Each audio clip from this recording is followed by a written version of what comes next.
안녕하세요. 이번 딥다이브에 오신 당신을 환영합니다. 오늘은 좀 흥미로운 가정을 해볼 건데요. 만약 이재명 정부가 들어서고 또 미국에선 트럼프 2기 행정부가 출범한다면 바로 이 상황에서 양측의 통상협상 전략이 어떨지 한번 깊이 파고 들어보겠습니다. 저희가 참고한 건 이 가상 시나리오를 꽤 심층적으로 분석한 보고서입니다. 이번 딥다이브의 미션은 이거예요. 한국의 국내 정책, 그러니까 예를 들어 JM노믹스라고 불리는 성장 전략이나 기본사회 같은 복지구상, 이런 것들이 미국의 그 강력한 보호무역주의, 미국 우선주의 앞에서 어떻게 보면 전략적인 지렛대로 작용할 수 있을까? 그 가능성을 알아보는 겁니다. 자, 바로 시작해볼까요? 먼저 그럼 미국의 예상되는 입장부터 좀 짚어보죠. 분석을 보면 트럼프 2기는 훨씬 더 강화된 미국 우선주의를 내세울 가능성이 높다, 이렇게 보고 있더군요. 특히 관세, 이게 핵심 무기가 될 거라고요. 보편 관세로 10에서 20%, 중국산 제품엔 무려 60%까지 매길 수 있다, 이런 이야기까지 나오는데 왜 이렇게 관세에 집착하는 걸까요? 네, 그게 트럼프 행정부 입장에서 보면 관세가 단순한 경제 도구가 아니거든요. 이미 있는 법, 무역확장법 232조나 통상법 301조 같은 걸로도 충분히 실행 가능하고요. 근데 여기서 진짜 주목할 점은 이게 단순히 무역 적자 줄이겠다? 이걸 넘어서는 거죠. 예를 들면 러스트벨트 유권자 표심 같은 정치적 계산도 있고, 심지어는 펜타닐 문제나 아니면 동맹국 방위비 분담금 압박 같은 안보 이슈랑도 이렇게 교묘하게 엮을 수 있다는 겁니다. 그게 좀 흥미로운 지점이죠. 아, 그렇군요. 그럼 예전에 그 USMCA 재협 상태처럼 한국에도 양자 재협상 압박이 올 수 있겠네요. 특히 전기차 같은 좀 민감한 분야가 타겟이 될 수도 있고요. 분석에서는 트럼프 접근법을 두고 전략 목표는 뻔한데 전술은 예측 불가능하다, 이렇게 표현하던데요. 이걸 듣는 당신 입장에서는 이걸 어떻게 받아들여야 할지 좀 혼란스러울 수도 있겠어요. 맞습니다. 그러니까 미국의 큰 목표 자체, 예를 들어 무역 적자 줄이고 제조업 살리겠다, 이건 변함없을 거예요. 하지만 그걸 위해서 언제, 어떤 방식으로, 또 정확히 무엇을 요구할지는 정말 종잡기 어려울 수 있다는 거죠. 그래서 한국 입장에서는 미국의 요구가 무엇인지 파악하는 것도 중요하지만 동시에 왜 저런 요구를 하는 걸까? 그 배경까지 읽어내면서 좀 유연하게 대응할 필요가 있습니다. 여기서 이제 중요한 질문이 나오죠. 그럼 한국은 어떤 카드를 가지고 대응해야 할까요? 네, 바로 이 부분, 여기서부터가 정말 흥미로운 대목인 것 같습니다. 이 분석은 좀 뜻밖의 제안을 하는데요. 바로 한국의 국내 정책 그 자체를 협상 카드로 쓸 수 있다는 거예요. JM오닉스를 통한 첨단 산업 육성이라든지 기본사회 구상을 통한 사회 안정, 이게 어떻게 미국의 통상 압박에 맞서는 지렛대가 될 수 있다는 걸까요? 핵심은 이겁니다. 한국 경제가 내수 기반이 튼튼하고 또 AI나 바이오, 방산, 그리고 조선 같은 분야에서 기술 리더십을 가지고 있다면요. 이게 한국을 단순한 무역 경쟁 상대로만 보이게 하는 게 아니라 오히려 미국의 목표 달성에, 그러니까 기술 리더십 유지나 안정적인 공급망 확보 같은 거요.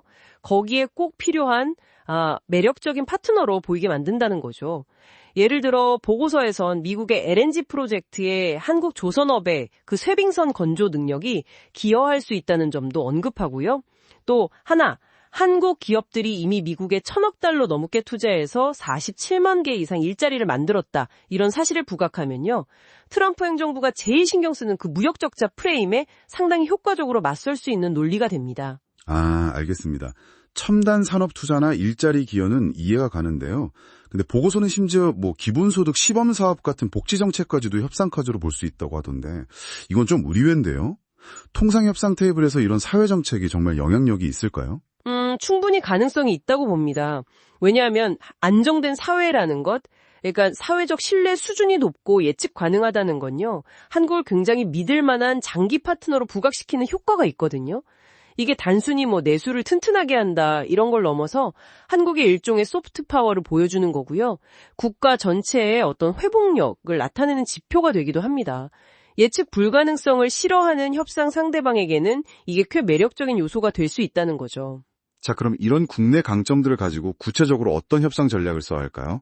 보고서가 제안하는 실리 외교, 이걸 좀 더 파고들 필요가 있겠는데요. 네, 그 핵심은 전략적 유연성을 바탕으로 실리를 추구하는 겁니다.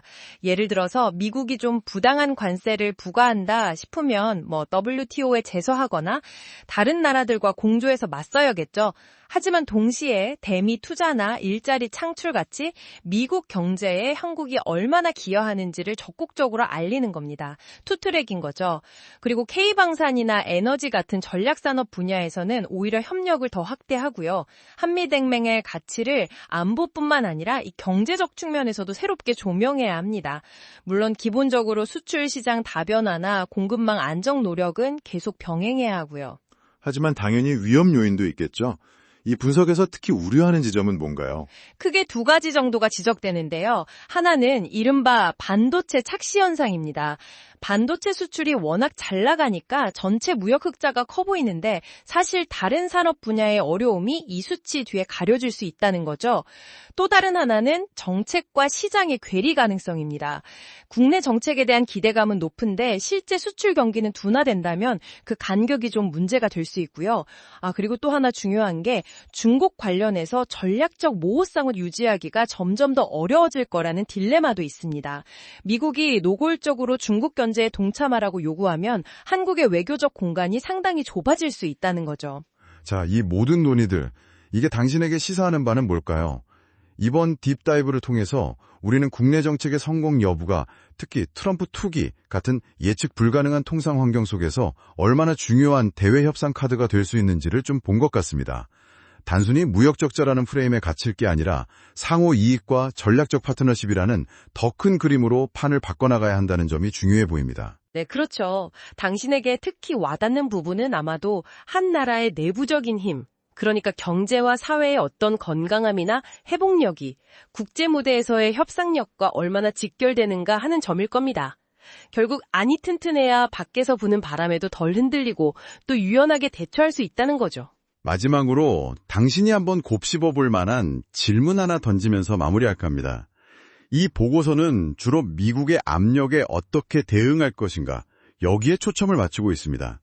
그런데 혹시 한국이 가진 이런 국내 강점들, 예를 들어 뛰어난 기술력이나 안정된 사회 시스템 같은 것들을 좀 더 적극적으로 활용해서요, 단순히 방어적인 협상을 넘어서 글로벌 보건위기 대응이라든지 아니면 차세대 기술 표준 설정 같은 새로운 분야에서 미국과 새로운 협력 관계를 우리가 먼저 제안하고 주도해 나갈 수는 없을까요? 수세적인 대응을 넘어서는 공세적인 협력의 가능성, 이것이야말로 앞으로 더 탐구해 볼 가치가 있는 지점 아닌가, 그런 생각이 드네요.